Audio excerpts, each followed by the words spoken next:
नमस्कार आप सभी को। हमारे समय की कविता कार्यक्रम की इस कड़ी में मैं आपके लिए आज एक बहुत युवा और बहुत बेहतरीन शायर और कवि की रचनाएं लेकर आया हूं। उनका नाम है विजय राही। विजय राही की कविता सबसे पहले मैं आपको सुनाता हूं, फिर उसके बाद में आपको उनके बारे में स्वतः ही जानने की जिज्ञासा पैदा होगी। उनकी एक बहुत ही बेहतरीन कविता है, प्रेम बहुत मासूम होता है। कविता सुनाता हूं आपको, आनंद लेना इस कविता के विभिन्न बिंबों का। देखिए, कविता है, प्रेम बहुत मासूम होता है। ये होता है बिल्कुल उस बच्चे की तरह, टूटा है जिसका दूध का दांत अभी अभी। माँ ने कहा है जा गाड़ दे दूब में इसे, उग आए जिससे ये फिर से और धवल होकर। माँ ने कहा है जा गाड़ दे दूब में इसे, उग आए जिससे ये फिर से और अधिक धवल होकर। और वह चल पड़ता है खून से सना दांत हाथ में लेकर खेतों की ओर। प्रेम बहुत भोला होता है। ये होता है मेले में खोई उस बच्ची की तरह, जो चल देती है चुपचाप किसी भी साधु के पीछे पीछे, जिसने कभी नहीं देखा उसके माँ बाप को। प्रेम बहुत भोला होता है। ये होता है मेले में खोई उस बच्ची की तरह, जो चल देती है चुपचाप किसी भी साधु के पीछे पीछे, जिसने कभी नहीं देखा उसके माँ बाप को। कभी कभी मिटना भी पड़ता है प्रेम को, सिर्फ ये साबित करने के लिए कि उसका भी दुनिया में अस्तित्व है। लेकिन प्रेम कभी मिटता नहीं है। वह टिमटिमाता रहता है आकाश में भोर के तारे की तरह, जिसके उगते ही उठ जाती हैं गांव की औरतें और लग जाती हैं चक्की पीसने। बुजुर्ग करने लगते हैं स्नान ध्यान, और बच्चे मांगने लग जाते हैं रोटियां, कापी किताब पेंसिल और टाफियां। प्रेम कभी मरता नहीं। प्रेम कभी मरता नहीं। वह आ जाता है फिर से दादी की कहानी में, माँ की लोरी में, पिता की थपकी में, बहन की झिड़की में। वह आ जाता है पड़ोस की खिड़की में और चमकता रहता है हर रात चांद की तरह आकर। प्रेम बहुत मासूम होता है। तो आपको अंदाजा लग गया होगा कि विजय राही कितने गंभीर कवि हैं, और उनकी जो संवेदनाएं हैं, उनके जो बिंब हैं, उनकी जो भाषाएं हैं, सब किस तरह से हमारे खेत खलिहानों से आती हैं, यानी जो हमारी पृष्ठभूमि है वहां से आती हैं। इनके परिवार के लोग खेतीबाड़ी करते हैं, किसान हैं, और सब कुछ है जो किसानी में होता है। एक खुला हुआ आंगन है इनका, जहां पर चारपाइयां बिछाकर और रात को सब लोग बैठते हैं, चूल्हे पर खाना बनता है। मैं गया हूं विजय राही के घर पर, वहां पर तो वो जो ग्रामीण परिवेश है उनकी कविताओं में हर जगह आता है।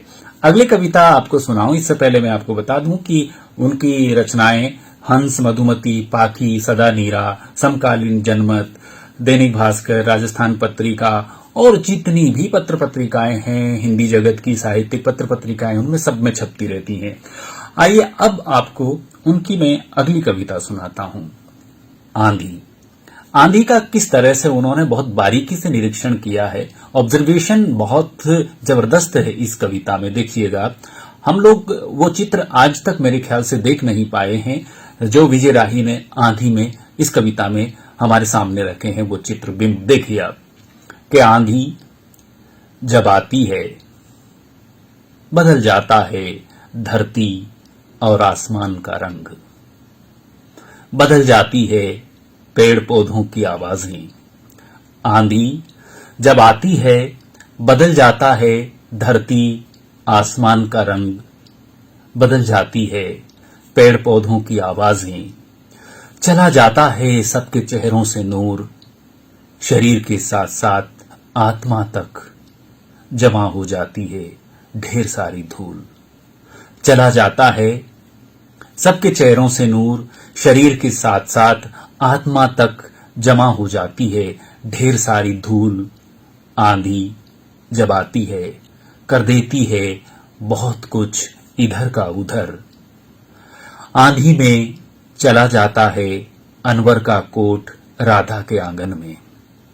ये पंक्ति देखना आप, इस पर ध्यान देना आप लोग कि आंधी में चला जाता है अनवर का कोट राधा के आंगन में, कि आंधी में चला जाता है अनवर का कोट राधा के आंगन में, फिर वहीं फंसकर रह जाता है दीवार पर लगे तारों में।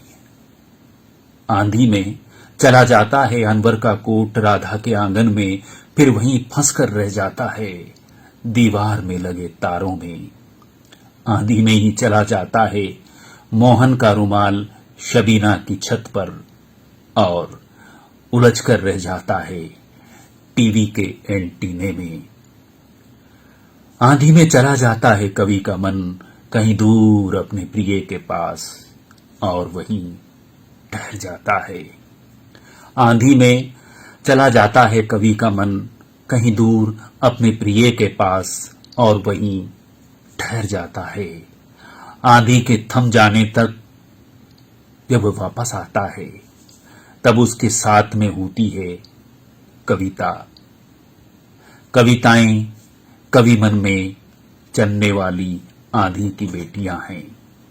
कविताएं कवि के मन में चलने वाली आंधी की बेटियां हैं। आंधी जब आती है बदल जाता है धरती और आसमान का रंग, बदल जाती है पेड़ पौधों की आवाजें।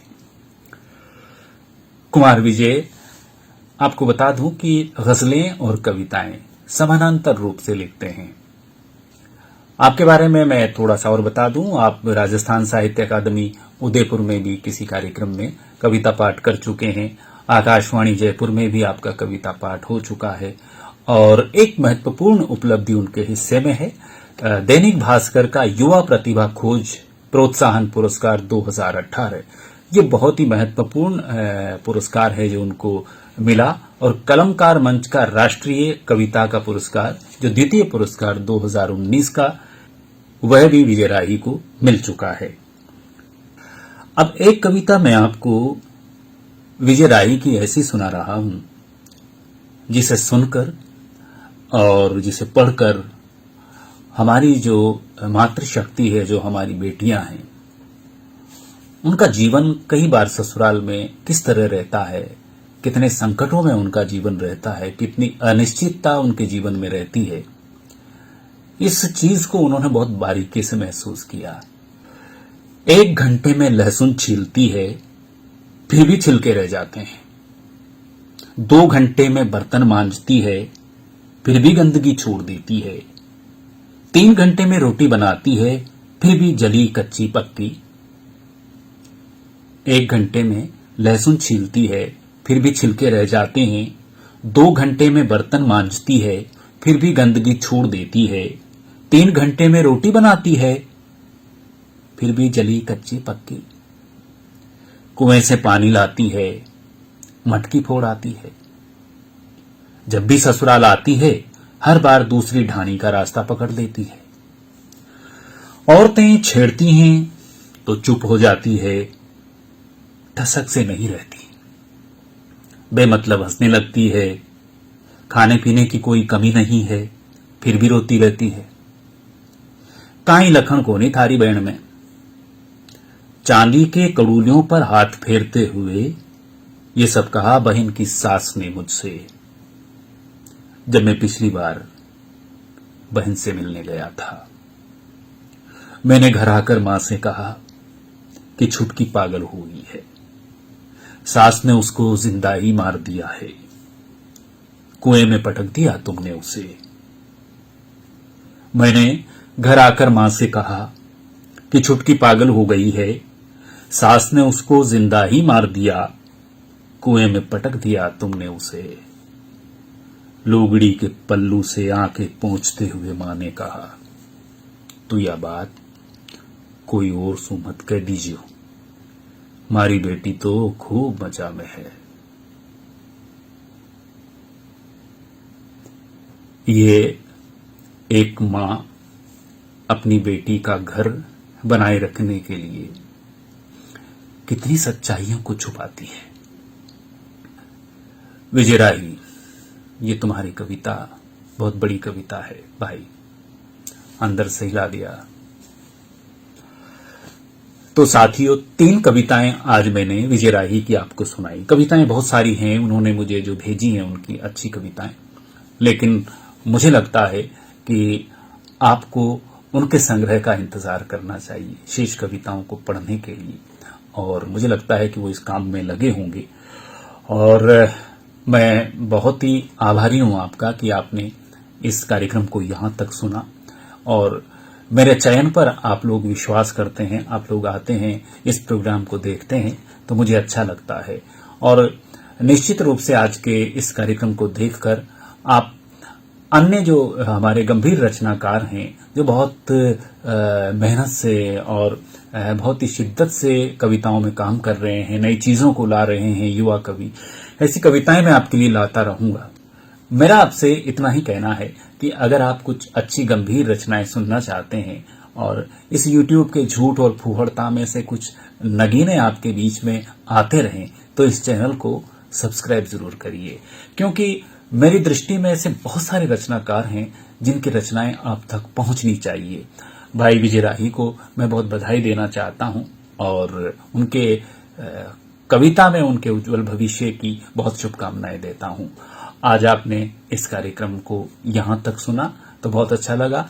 चैनल को सब्सक्राइब जरूर करिएगा, क्योंकि बहुत जल्दी ही हम 1000 सब्सक्राइबर पहुंचने वाले हैं और इसमें आपका योगदान भी महत्वपूर्ण रहेगा। तो आज बस यहीं तक। अगले कार्यक्रम की प्रतीक्षा कीजिए, जल्दी ही एक और अच्छे कवि की रचनाएं लेकर आपके सामने हाजिर होऊंगा। नमस्कार।